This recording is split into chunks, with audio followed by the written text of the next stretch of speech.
ठाकुर जी रथ में बैठ करके जैसे ही जाने लगे, थोड़ी देर बाद जब रथ के चाबुक की आवाज आई, रथ के पहियान की आवाज आई, तब मैया को होश आयो और निकल के भागी अपने भवन से। कान्हा रुक जा, अरे लाला रुक जा, कन्हैया नेक डट जा। मैया की आवाज सुनकर के श्री ठाकुर जी चलते रथ से कूद पड़े, दौड़ करके आए, मैया के अंग से लिपट गए। मैया तू काय को रो रही है? मैं आ रहा हूं ना, परसों आ जाऊंगा। मैया तू रोवे मत, ऐसे करेगी तो मैं किस जाऊंगा? मैया सर्वांगीण अंग का स्पर्श करती जा रही है ठाकुर जी के, कह रही है लाला मोए जो पता ही तू गोपीन ते झूठ बोले, तू गालन ते झूठ बोले, सबन ते झूठ बोल ले, लेकिन आज तू मोते झूठ बोल रहा है। मुझको सब पता चल गई लाला, तू मेरो लाला ना है, तू तो देवकी को लाला है।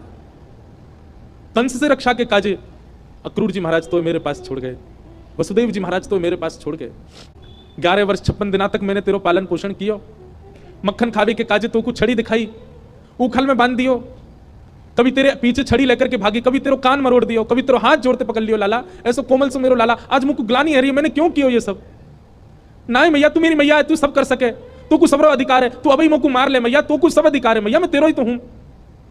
लाला तेने बहुत प्रेम दियो मुझको, तेने बहुत स्नेह दियो मुझको, पर मैं इतनी निष्ठुर नहीं हूं कि एक मैया के प्रेमास्पद को हमेशा के लिए अपने पास रख लूंगी। मैं भी तो मां हूं, मैं भी तो समझूं कि बालक के बिछुड़वे को कष्ट का हुआ, आज समझ रही हूं।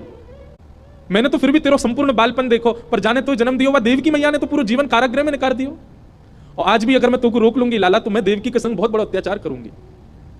वैसे तो में मेरे प्राण बसे, ऐसे कह कि तू यहां तक गए और शायद ऐसा कह कि मैं जीवित हूं ना बचूं लाला, लेकिन अब समय देवकी को प्रसन्न करवे को है। तू जा, मुझको एक वचन देके जा लाला, तू देवकी को नहीं बताइयो मैंने तेरा हाथ पकड़ो, कान मरोड़े, तो को उखलते बांधो, तो को जब भी खबर पड़े कि यशोदा मरणासन अवस्था में है, वह समय आ जाइयो मेरे पास, तो को निहार लूंगी, तो को देख लूंगी लाला, तो चैन से प्राण चले जाएंगे मेरे। ठाकुर जी लिपट गए यशोदा मैया से, सब खड़े रो रहे हैं, अक्रूर जी तक रुदन कर रहे हैं जो ठाकुर जी को लेने आए हैं। ठाकुर जी बोले मैया तू ब्रजवासी ने मत बताइयो ये बात, ये सब प्राण त्याग देंगे अपने, इन्हें तू यहीं रहने दियो कि मैं परसों आ जाऊंगा। और मैया तू अपना ध्यान रखियो, मैं आ जाऊंगा जल्दी।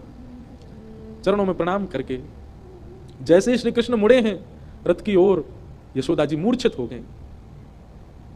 ठाकुर जी ने गोद में भर लिया, सब ब्रजवासियों से कहा मैया को संभालो। सब ब्रजवासी संभालने लगे। बार बार ठाकुर जी मन में विचार करें मैं नहीं जाऊं, पर ब्रह्मांड दिखाई देवे, त्रिलोकी दिखाई देवे, द्वारिका दिखाई देवे, जीव उद्धार दिखाई देवे, हम मानवन को कल्याण दिखाई देवे, गीता को उपदेश दिखाई देवे, महाभारत को युद्ध दिखाई देवे, अर्जुन पर कृपा दिखाई देवे।